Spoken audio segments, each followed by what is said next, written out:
Hello, everybody, and welcome to episode 26 of Diary of a Sales Engineer. We're gearing up for Halloween season, so we have a couple festive pillows and mugs today on the episode. I'm Ryan Kruger with my co-host, Samir Sahai Kosser, and today we are going to talk about prioritization.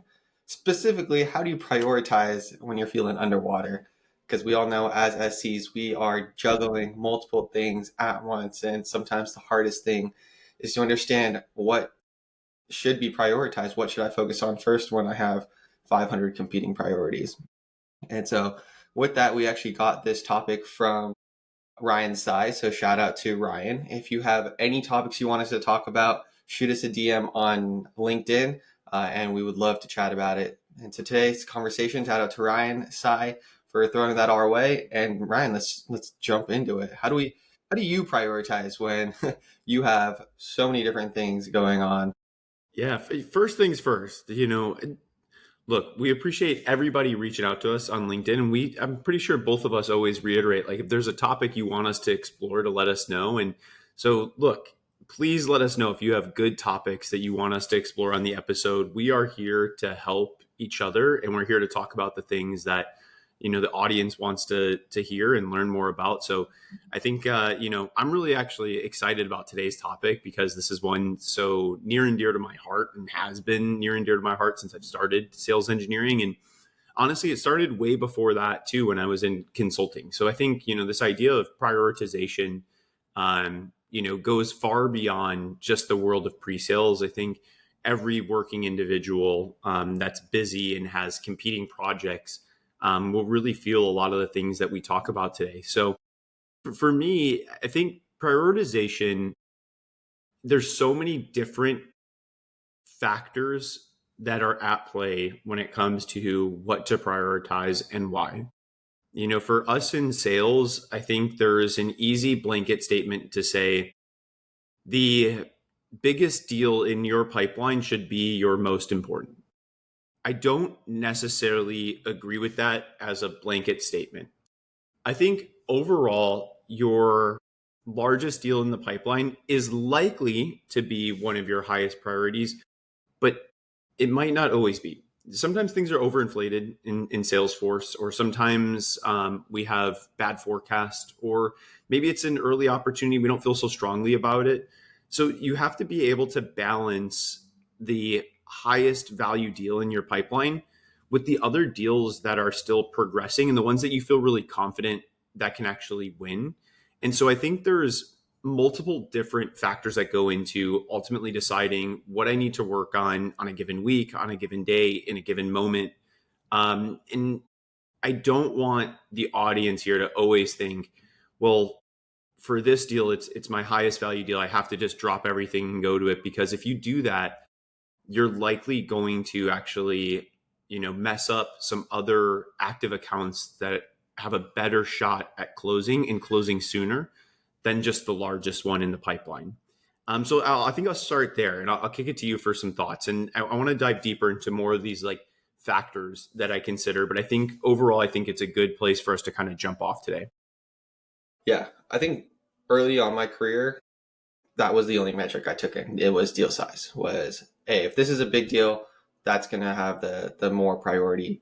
And that ended up biting me in the foot because it didn't allow me to go and look at the deal holistically. Because if there are two deals, one is, let's just say for numbers sake, we have a 200K deal and a 50K deal. And my 50K deal is very close to the finish line. And I just have, something that will take me 30 to an hour to get done, and we can get into contracts. Versus that 200K deal, it's a little bit further, and it requires something that's going to take 30 minutes to an hour. When I was younger, I did take that 200K deal. I was like, oh, this is bigger, because I didn't take into the fact of how far along are we? How am I feeling about this particular activity? And I used to have a post-it note that said, will this close revenue? And that was helping me decide between what work to do. Now, like that I'm thinking about it, it's like, will this close revenue faster, or will this help me close the deal sooner? And not, will this close revenue? That's a little bit too broad. And also, as SCs, we don't only do customer facing work. Like we're not just closing deals. There's a lot of things that come in from marketing, from product, from the other sides of the business that may not be closing direct revenue, but are also important in the grand scheme of things. If like product is trying to move in a certain direction and they're looking to us to get some insights, that is also time sensitive because it could be, hey, we're seeing this particular feature function ask from our customers, especially when we're in a competitive and our top competitor deals. This is coming up. And so being able to spend time coming up with those things to share and pushing those deals forward starts to get tricky. And I feel like this is more of like an art than a science. Is like we have all of these different levers we can look at. And ultimately, for me, what helped me was actually talking to my manager through some of these things, saying, "Hey, like here are like the three big deals I'm working on.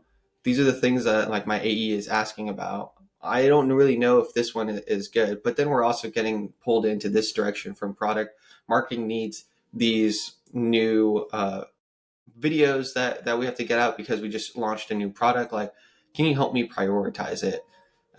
And that's helped me talk through, or even another SC. Sometimes, like just getting another sounding board is really, really helpful, especially at your company because they also understand the competing priorities and can give a little bit more guidance. And your manager, frankly, has just a higher, broader view of the organization and can also provide extra context that you just may not be aware of. I think that's super helpful to understand, and I agree with you. It's more of an art than it is a science. As much as I want to tell everybody today to go stack rank every single deal and opportunity that you're working, that's helpful, and it will really help you like put like a framework around the deals that you want to be working and knowing which customers are most important and which deals and opportunities are most important, and when something happens, what am I going to move out and pull in, right? Like you have to be able to know what that's like. But just stack ranking them isn't enough because there's also a gut feeling and a gut check that's going to have to happen when a priority comes in. Look, if it's a high priority escalation, like you're going to need to drop things regardless of how that stack rank looks. If it's a new opportunity and it already has visibility into the C suite, like guess what? Like that's now going to leapfrog certain things, even if maybe the value is not as high as another one, but now it's got visibility from a lot of senior management, or it came in as a referral from somebody from senior management that knew a CRO at another company. And that's why they're evaluating your product. Like those are good signals to say, all right, let's push this one up. I need to pull some things out. I need to wait a day to respond to this because I need to actually prep a little bit harder for this. I think all those things are sort of part of the art of the prioritization piece. And it's also knowing, because as sales engineers, I kind of, make this reference. We're kind of like a circus act a little bit. Let me clarify that. You're like the circus act that is the juggler that's got 100 pins in the air, or you're the plate spinner that has all the plates spinning, right? You can kind of think of either one of those metaphors. And all the deals are the pins in the air or the plates that are spinning. And eventually, if you have too many, one's going to drop and one's going to fall. It's okay if one needs to fall or whatever. Like we don't aim to do that. But if there's too many plates or there's too many juggles, I don't know what you call them, pins. I'm not sure. Maybe you know better than I do. But if there are too many, like you can possibly drop one. The goal is to never drop one. So you have to figure out, all right, I have this request come in. How important is this request right now? Is this something that can get done, that needs to get done today? Does it need to get done in the next hour? Can it wait a day? Can it wait 2 days? Can it wait 3 days? Check that with yourself and identify where it falls into within the bucket. All right, this request came in. I can wait a day to respond to it because I have other things that are more important. Here's the other 5 things that I have going on today. Here's the things that I need to absolutely get done. There's deliverable timelines. Like if I go back into my world as a consultant, okay, prior to sales, consultants, we have very clear timelines and clear projects that are happening. All right, I have X deliverable that I need to create, PowerPoint, Excel, whatever it is, that is due Friday, October 10. All right, then this week, my focus is on that. My other deliverable is not due till Monday the 13th. All right, Monday the 13th, then I need to shift my priorities, right? And so you have to figure out in your head where these deliverables are for your different prospects, customers, everything that you're doing. But even if it is, you're involved in a marketing agreement where you're like, hey, I'm going to go speak at a conference, or I'm going to do a webinar. You have to figure out how to prioritize that in there too, and to set expectations with your reps and your account managers to say, hey, look, I have this big marketing event. Companies deem that this is really important. I've buy-in and support to do this. It's good for me. It's good for my brand. It's good for all these things. I need to prioritize and build time in to prep for that. So if some questions come in, as long as they're low level, then I'm going to make sure to use that time to prep for this. And so it's this constant sort of juggling act or plate spinning act that's happening all the time.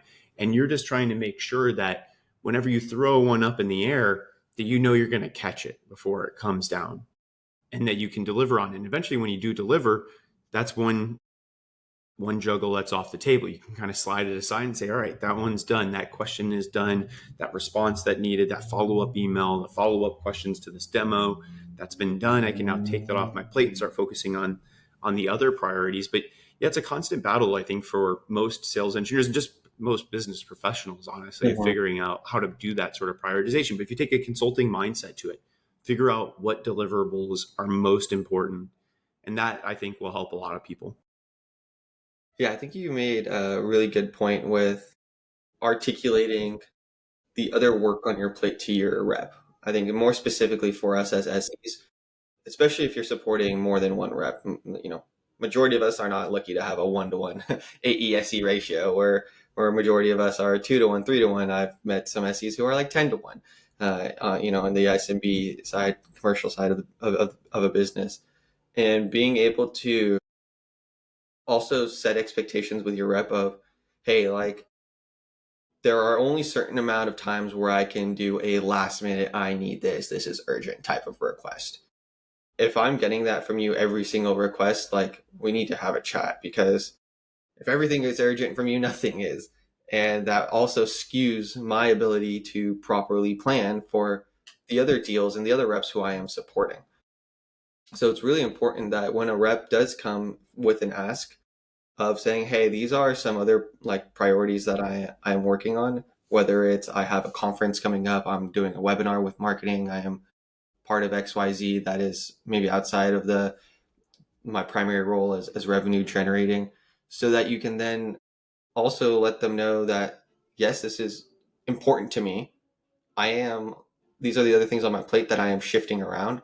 This is what I'm shifting around for you in order to bump this up, because, hey, you're telling me that if we're able to deliver this quickly, it's going to push it forward and it's going to give you more ammo in order for us to get to contracts, ultimately getting that technical win. So when you can have those conversations with your reps, and then it comes back to what we've talked about before, just having a good rapport with your reps so you can have these more maybe uncomfortable conversations. Because I know for me, like, I've had people pleasing tendencies. So when someone asks me to do something, yeah, I'll figure it out. And then I go and look at my to-do list and I'm like, oh, crap. I mean, how am I going to figure this out? There's way too much on here. And then as I started having like more real conversations with my reps, be like, hey, we have these other if they're larger deals, like your rep, even though the rep's not on it, they know that, oh, there's another $250,000 deal that, Brian is working on, and Samir is helping on that deal. And Samir's also helping me on this deal. And so having that open, candid conversation, be like, yes, is this important? Like, can you buy me 24 hours? Like, use your rep to ask hey, can you just play like interference for a little bit while I, like, just buy me some time, figure out, is there a way we can buy more time on this, and like start to strategize of how can we get a little bit more time for this particular request. And if that's possible, then that's just going to help you have more time in the air checking that pin up there. There are very few times that there are true software emergencies, right? Like it's so common. There's this thought, right? It's like, hey, we have an executive on from a company, or we have a director on from a company. They want to get on for their very first demo, and this is the only time they can make it. And I noticed that you're back to back to back all day, and you're actually in training and on site with somebody, and I need you to squeeze away for an hour for this thing. It's like, hey, I understand they told you that was the time that they had available, but like, can we find a different time where we can actually prep and be set up for success?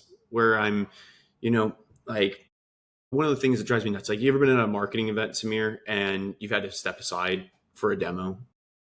It's like we could just find a better time to do it. Now I'm in my hotel room, my Wi-Fi is bad, I don't have a second screen, which I don't want that to be like the reason you don't take a demo. Like I want to be very clear. You should be able to demo on one screen. Like I am very adamant about that. But look, you're not in your normal sort of like comfort zone. And so you're now put in a position where you don't have all your tools at your disposal and you're stepping aside and you're doing all this work at the marketing event. You got to go in, you got to go to your dark room. You're in your dark room for a bit and you're trying to get the lighting just right in your hotel room. We probably could just find another time. Like, hey, what about tomorrow? Does tomorrow work? What about next week? The difference of a couple of days typically is not the end of the world. Now, there are certain instances that it will be the absolute end of the world, and you're going to have to do those things, and you have to prioritize and say, okay, this request that came in, we want to make some end of quarter magic happen. And, in order to successfully bring this in, we need every single day that we have. So I get it. I'm going to step away from the marketing event because this is really important. My rep is looking to hit their quota for the year. I have a great relationship with them. I know why they're motivated to bring this one in and how we're going to do it. All right, we need to get on that call because we need to get the sales process kicked off immediately. And here's the kind of sales process we need to run start to finish to be able to deliver on this. So it, all of it is to say is like, have a good relationship with your rep to figure out what's the most important and why it's the most important, and have open conversations about the other important things you're doing with the other reps that you're supporting too. So that way they know, like, hey, I got pulled into something today for X company and I'm just not going to be able to attend that stuff. Or, hey, I really need this time to demo prep and I just don't have time today. Or I know there's some follow up I owe you, but it's going to have to be tomorrow. And there'll be a lot more understanding of that because they'll understand, okay, I know you're working with so and so on a deal that's similar size. I know I'm not always going to be the most important to get something done today. And I think those are just good conversations to have. And one final thing I want to call out here because I'm ranting a little bit. Your rep sometimes could want to drive the car off the cliff. What do I mean by this? What I mean by this is there could be an opportunity out there that you, as an SE, deem as it's not a real opportunity, or at least it's not a real opportunity yet. And we're just sort of like spinning our wheels on. And in those cases, sometimes what I've seen in the past is those reps will sometimes want to put more meetings on your calendar and have these sort of conversations with people at the company that aren't driving conversations forward. And if those meetings become too many, it eats away at your time from being able to focus on the things that really matter. So you have to be able to identify if there are any of those kinds of opportunities that are in your calendar or in your purview and determine and say, look, I don't think you need me on those calls. If we start to progress forward, then I'm happy to jump back in. But I can't just get on these calls just to have conversations that aren't progressing forward. If they're going to be driving the car off the cliff, and you see the cliff, like you don't necessarily want to go over the cliff with them. You make sure that you have those conversations and be honest and say, here's why I believe I don't need to be on those calls. How do you feel about that? Are you okay if I'm not on those calls? And most of the time, I would say most reps will be like, yeah, no problem. I understand why you wouldn't be able to join. I know we're early on. I know we're trying to find traction. I believe if we continue to work with this person, we'll be able to get a little bit more traction. They'll be able to get us higher up in the company. It's like, all right, great. That's awesome. But due to all the other priorities I have, I'm just not going to be able to join every one of those calls. That's okay. It's totally fine to have those conversations and just not attend every single meeting that's ever out there. I have the tendency of always trying to join every meeting. That's I work on those things, but you can definitely push back in certain areas and that will clear up your time to focus on the higher priority stuff. Yeah, I think you said something really interesting that I wanted to double click on when you expressed to a rep that, hey, I can't, I have these other priorities that I'm working on these other deals for these other reps, and you tell them no because you're working on something for another rep. That also helps set an expectation that, hey, when you have something that is high priority, I will tell the other reps no as well. because like I trust you to tell me that, hey, this is actually going to, we're at the 1 yard line. It's going to push us over. And when I have that trust in my rep, that they bring me those high priority things when they're truly high priority, I will shift around all my other things to make it happen. And by showing them that I'm doing it with other reps is also showing them that I will do it for them. So like it's a very important that you have those types of conversations, and it'll just lead to more closed one. Like at the end of the day, if you're like, I think even saying that, hey, do I actually need to be on this call? Like, is there something technical, or is it more just for showing presence? Sometimes, like on certain times, it's like we're just bringing presence from our side because they're bringing 8 people on their side, and so we want to bring like 4 people on our side, and sometimes that's all it is. And if you don't ask about, hey, why am I joining this call? Like, am I expected to demo? Am I just there to answer potential technical questions? Is it possible for me to just be on standby so I could be doing heads down work? And if you really need me, you can ping me. I can jump on, and I can still have it on my calendar, so I'm not double booked, but I can use it to get ready for other calls. There's a lot of flexibility that you have as an SC that you can just ask for, that I think we don't do as often as we should, and then it ends up harming us in the long run. And there was another thing I was going to say that you said, but I lost it. Yeah, there's one thing that I kind of want to talk about. One, I love this. I love the message of I love the message of, hey, I need to do some heads down work right now. I have X, Y, and Z I need to do. I understand there's this call, but it looks like I don't need to be on this call. If you need me, message me. I'm on standby. I can jump in, right? Like, I think that's so helpful to set those kinds of expectations when you need to buy the extra time. There's going to be moments where you need to do heads down work, follow up, custom demo stuff.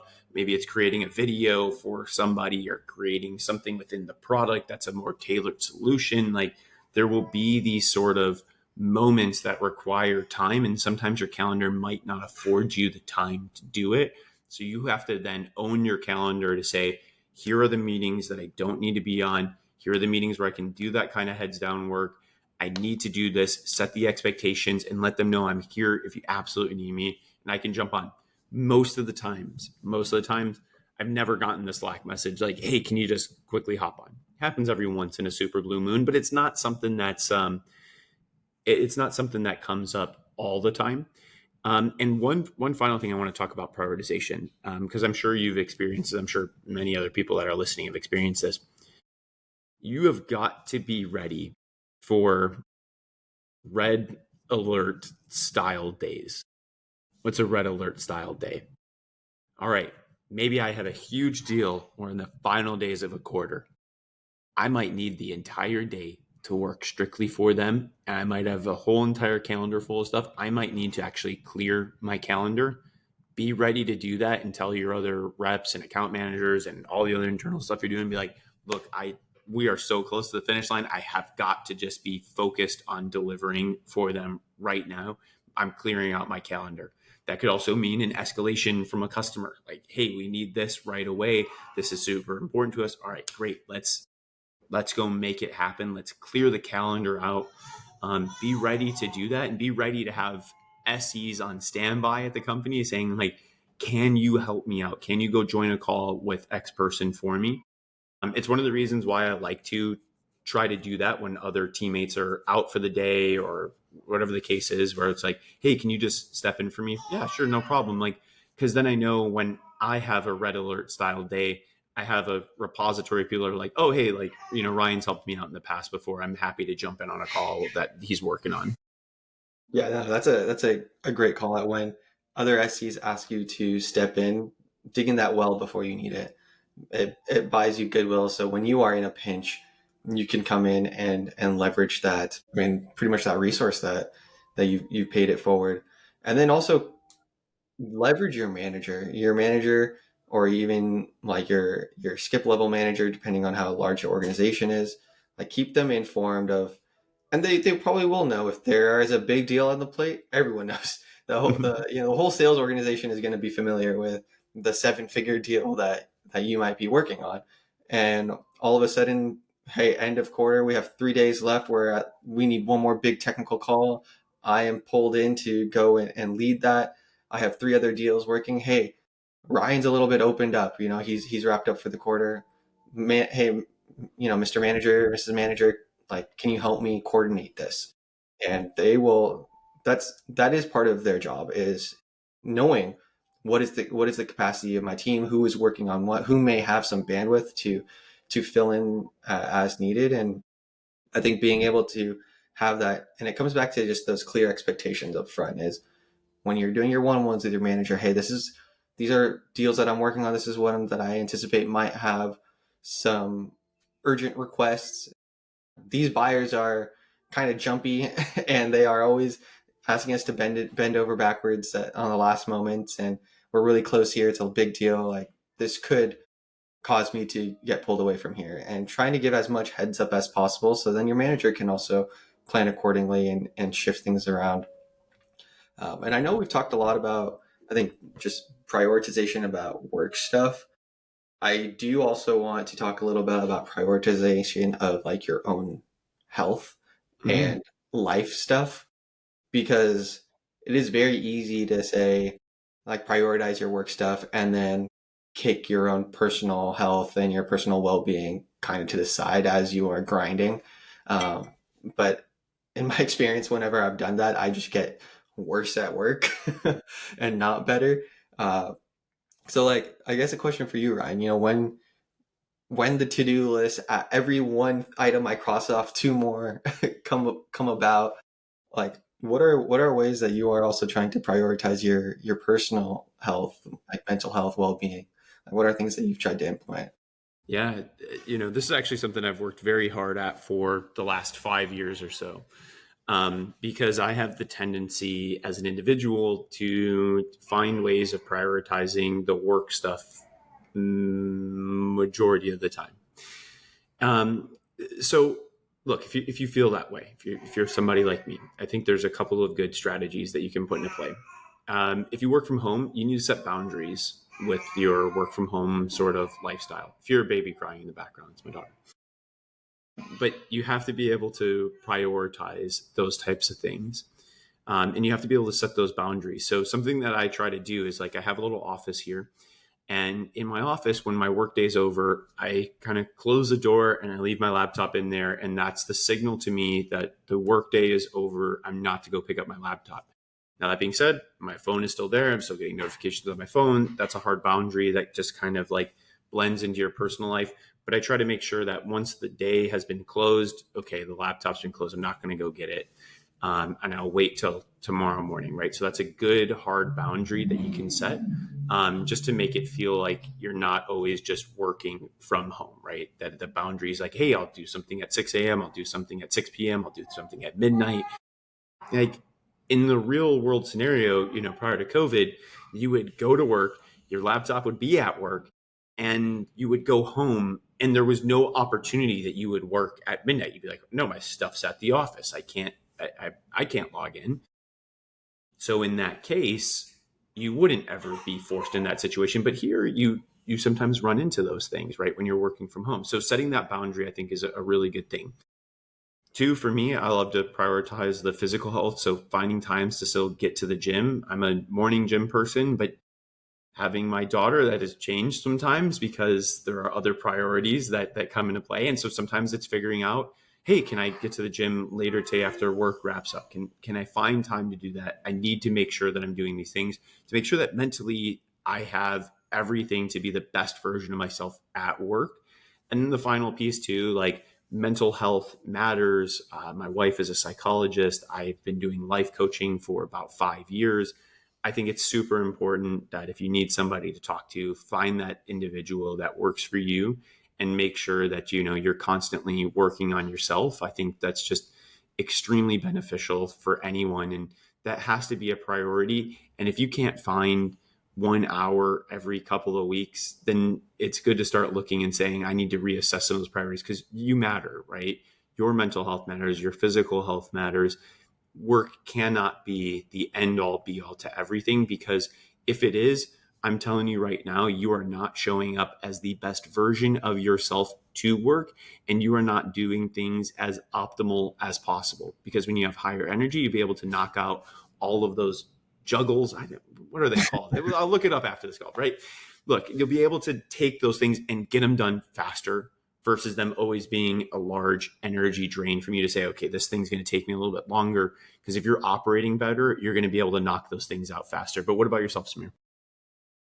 Yeah, I mean, I think that the work from home is a lot harder as because the lines blur between home time and work time, and especially when you have clients in different time zones, and some of them are they're available are the early hours, and some of them are available in the late hours, and so it's like easy to say, oh yeah, the client needs me right now. It almost feels like a cop out, but for me, I don't bring my laptop into our bedroom. Like that's like just a no laptop zone. I try my best to keep working at my desk, but sometimes I get tired of being in here, and so I'll go and work in like our plant room and like different parts of the house just for a change of scenery. But just really, I'm trying to practice a better like a wind down routine, so to speak, of closing out the things I finished today, getting ready for the next day. I can't say I've been very consistent about it yet. Some days are more than others. Some days it feels like I'm so overwhelmed that it's like, okay, let me just get all my tasks done and then call it. But I could definitely be better about having more stricter boundaries of start time, stop time of that. I do try to make one day on the weekend where, particularly Saturday, where it's like no work thoughts, like avoid Slack even on my phone, like try not to open my laptop to look at anything, just try to do everything that is not related to work on at least one day. Ideally, I wanted to make it both days because that allows me to like recharge and come back and hit the ground running. But given the growth we're at right now, it's I can't afford to do that, which is a great problem to have. But I think that's one thing from just because it's like no laptops in the bedroom. It's just like I have like that bed my like our bedroom is like a sacred place of no work happens there. That is purely for like time with my wife, time to sleep, time to read, do other things, and then also prioritizing like physical movement. We tend to sit, or like I mean I'm standing right now, but even standing is not enough to like keep your physical health well. I try to work out at least 4 to 5 times a week. Uh, I've started doing kettlebell training and like swinging weights, and so I can do that from my house. So it's not I have no excuse of, oh, I need to get in the car, get like my gym clothes on, I have to drive to the gym. I've personally made it so, okay, what's the least amount of like barrier to entry for me to go and get a 20 to 30 minute workout in?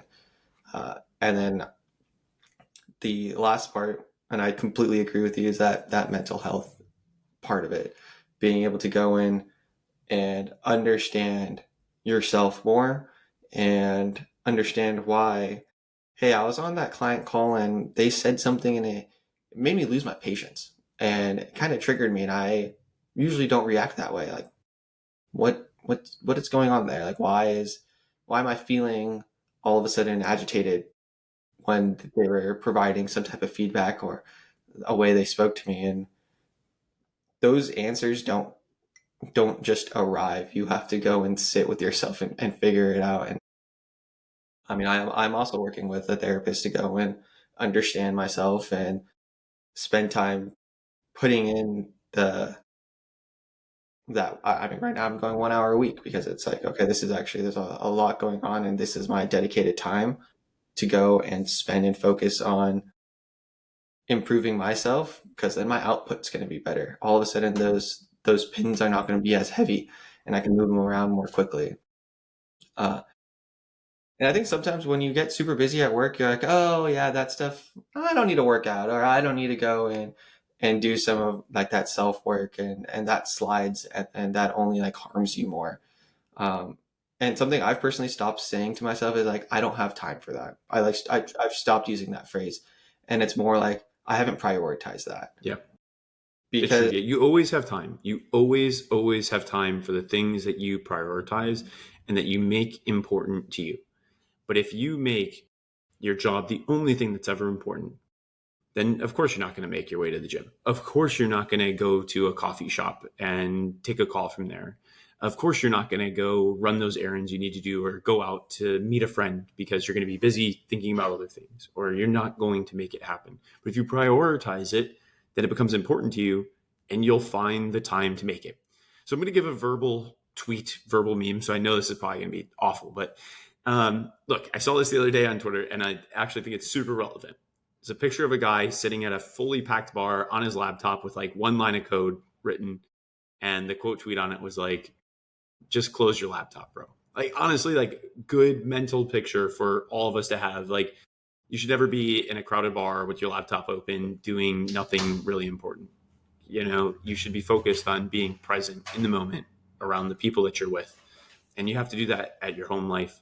You have to do that for yourself. Like, be present with the people you're with, be present with yourself. And if you can't do those things, then you're never going to be able to be present at your job either, because you're going to be taking away from yourself and prioritizing the things that will make you the best version of you. So I'm right there with you, man. Like, having a daughter, man, it's made going to the gym much harder than it's ever been. So I just ordered some dumbbells here to make sure that there are no excuses for why I shouldn't work out in a given day. But I'm still a huge believer and a huge proponent of like finding your way to actually go and be there. Think like, don't get me wrong, you if you work out from home, you ditch the travel time back and forth. All right, the travel time back and forth is like give or take 20, 30 minutes at most for most people. Like it's not that long. If you just prioritize it, you can figure out how to make it all make sense in your schedule, but you just have to be diligent Mhm. and you have to be able to set those kinds of boundaries to say, all right, Monday, Wednesday, Friday, I am going to work out. The time that I'm going to go work out is going to be at 7, meaning I'm going to leave my house at 7. I'm at the gym at 7:20. I stretch and I start at 7:40. I finish my workout at 8:40. I walk home. I'm home at 9 and my calls at 9:30. Whatever that sort of schedule looks like, and be rigid about it so that way when somebody reaches out and they're like, "Hey Samir, I got this call last minute. I need you to jump on at 8:30." It's the most important thing ever. You just say, I'm sorry, it doesn't sound that way. Can we just find a different time later in the day? Can you just ask them about that? And guess what? Majority of the time, they'll ask for a time later in the day. They'll say, "Oh yeah, I can make 4 o'clock happen." You're like, why was I being forced to get on a call 2 hours before I'm starting for a call that could have just been scheduled later in the day or for tomorrow at a normal time? You have to be rigid, and you can be. You can set those sort of boundaries. The better relationships you have with your reps, the more you can be open and say, "Hey, look, I'm going to on Monday, Wednesday, Fridays I work out. I would really love to not have meetings those days during that time. That way I can prioritize that, and that way when we're on calls later those days on Monday, Wednesday, Friday, I can show up for you better because I'm energized." But when I get that meeting on my calendar and now I can't go work out and then I have all my family stuff and I can't find time for myself, I'm not gonna be as good on that call because I'm not as fully present or I'm not as fully energetically charged or physically there. Like these are important things to help your rep realize, look, if I want the best version of Ryan or I want the best version of Samir, I want the best version of anybody that I work with, they have to have those kinds of boundaries. And it's okay to set those up and say, look, yeah, on Saturdays, I really would prefer not a call, not a text on work. You want to talk to me, Sunday's the day to make it happen. But Friday night through Saturday night, from 6 p.m. until 6 a.m. on Sunday, like I would really prefer just to get the message on Sunday versus Saturday. Like I want to be with my family. I want to be with the people that I'm with. I want to just have a day to reset and recharge. I think those are all fine and fair things to let people know about. Yeah, 1,000,000%. Like work is important, but it's not the most important thing in life. I think there's that quote where no one on their like deathbed is talking about, oh yeah, I crushed it putting in 60, 80 hours a week. They're always talking about their relationships, their families, the memories they made. And like, don't get me wrong, work is important, but it is a balance between that and the other aspects of life that fill your cup up so that you can show up as the best person in work. And I think you said it earlier, is like nothing is really that urgent in software. Or like if you think about being a doctor or someone who is in the healthcare profession, yeah, there might be actual urgency because someone is literally could die if I don't act within the next few moments. There's nothing that extreme on the software side. Nothing. The worst thing that could happen is, I don't know, like the software glitches. Like, I mean, yes, there is some like high critical software out there. Don't get me wrong, but for majority of us as SEs, we're selling stuff that is not going to like. Well, it's not a life and death situation. We'll put it that way. And sometimes when I like took a step back and thought of it that way, it's like, okay, yes, there is urgency, but it's not as crazy as I might be stressing myself about. I And think we it have a is. tendency to kind of like blow things out of proportion, like where we create the urgency to a situation, like it's the problem solvers in us, it's the engineers in us, it's the maybe the natural like helpers in us to create that urgency to say, oh, they really need this. But if you just take a step back and you wait an hour, I'm sure you can come to the conclusion that that thing that you were going to pick up at 10:30 at night can wait till 9 a.m. the next day. Like I am almost certain of it 98% of the time, 99% of the time. Like you probably don't have to. Another tweet I saw this week, I'm just going to do all verbal tweet corner, was like the only, for those with kids, but it's like the only people that are going to remember how late you worked in 25 years are your kids. I mean, that hit home for me. That was something I read, and I really took that one to heart and said, wow, in 25 years from now, that is absolutely going to be the case. There's only going to be one or two people that actually remember those late night, midnight runs of doing additional work. So think about that. Like think about that, and try to find out, like, is this something I really need to do tonight, or can it just wait till tomorrow morning? What's the impact if it waits till tomorrow? Most of the time, I think you'll come to the conclusion it's okay. So I think that's a great place to wrap there. Like the only person who is going to remember the late nights in 25 years is your partner and your children at the end of the day, if you have them. Pretty much the people you are closest to. And with that, we'll see you all next time. All right. See you, everyone.